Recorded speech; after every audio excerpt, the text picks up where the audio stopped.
I watched a movie that has a long title. It's called Do Not Expect Too Much from the End of the World. I know that this movie's on your list for your I don't want to say it wrong. What do you call your not little, excuse me. What do you call your streaming film festival? Yeah, well, I was going to plug this too on when we were talking for this. It's the Z at the Movies Streaming Film Festival 2024. Let me see if I can remember what this is. It's a series of movies that are streaming now that you put together, that you curate, that people can watch in Mm-hmm. the spring and summer of each year. Mm-hmm. So this is Do Not Expect Too Much from the End of the World is streaming now. It's by Radu Jun, Romanian director, and this movie takes place in Romania. The bulk of the film is in black and white.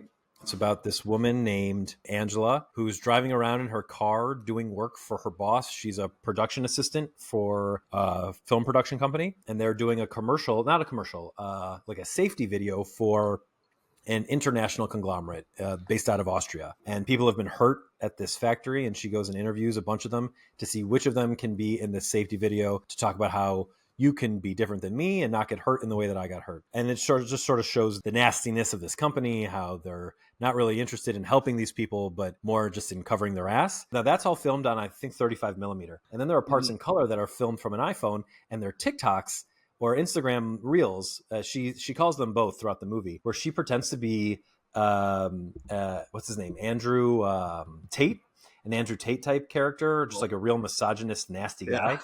And she's doing a satire of him. Like wherever she goes, she just starts saying nasty things about women in this character. And she's growing like more and more tired as the movie goes on. But it's very much an experimental style movie in that there's no real plot. Nothing really driving it. It's also boring in kind of a good way, although it's very long. It's almost 3 hours. She's getting more and more tired, and the scenes go longer and longer. And I say it's experimental because the last, I think, 30 minutes of the movie are them just with a static shot trying to film this infomercial where one of the guys who formerly worked at the factory talks about, like, argues with them about what he can say and what he can't say. And there's also a very long, I think almost 5 minutes, showing memorials, I'm sure real life memorials that are along this one highway in Romania that has an exceptionally high amount of people who've died in auto accidents along this highway. And they just show all the crosses and memorials to these people straight with no sound for like 5 minutes straight. And that I loved because I'm such an anti-car person. So that really spoke to me. It's an interesting movie. Your mileage will definitely vary based on your patience with it, and also your politics probably, because it's a pretty left-leaning movie. But it doesn't, I would say it's not obnoxious. It's not in your face. It actually feels like what this woman or a woman in her position would feel and believe if she was a little bit edgy. I thought it was really interesting and worth checking out. It's on Mubi. I did a free trial for Mubi to check it out. Yeah, I've got that. It's on Mubi. There's like 2 other movies that I put on my little film festival list. I don't know why we're both calling it little. Why are we calling it little? We shouldn't diminish your hard work. Yeah.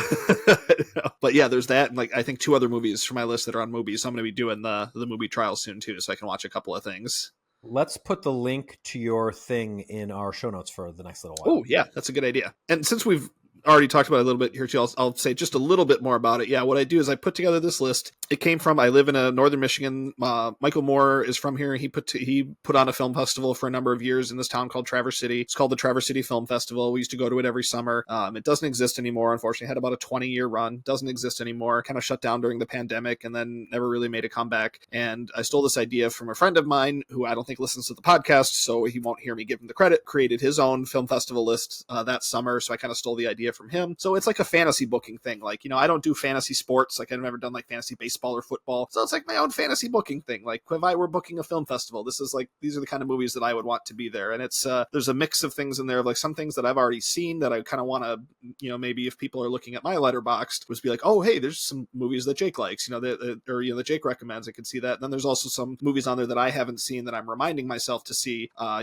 that to kind of eliminate that, like, oh gosh, there's so many movies I want to see, to help that overwhelming, that streaming, the scrolling thing, to kind of help me focusing on what I want to see. And then I try to throw some fun things in there too, like some anniversary things, like Nightcrawler came out 10 years ago, like, oh man, I'd love to rewatch Nightcrawler, that's been a while, that sort of thing. Or even just some of the actors who we've lost recently, like we lost Emmett Walsh, so like I threw Blood Simple on my list, like, oh, I haven't seen that in a while. Matthew Perry passed away recently, so I put Fools Rush In on there because A, I've never seen it, B, it was his favorite movie of of his. So it's like, that'd be time to put that on there. So that's kind of the impetus for why this list exists. And I have it on my Letterboxd. I'm Jake_Ziegler on Letterboxd.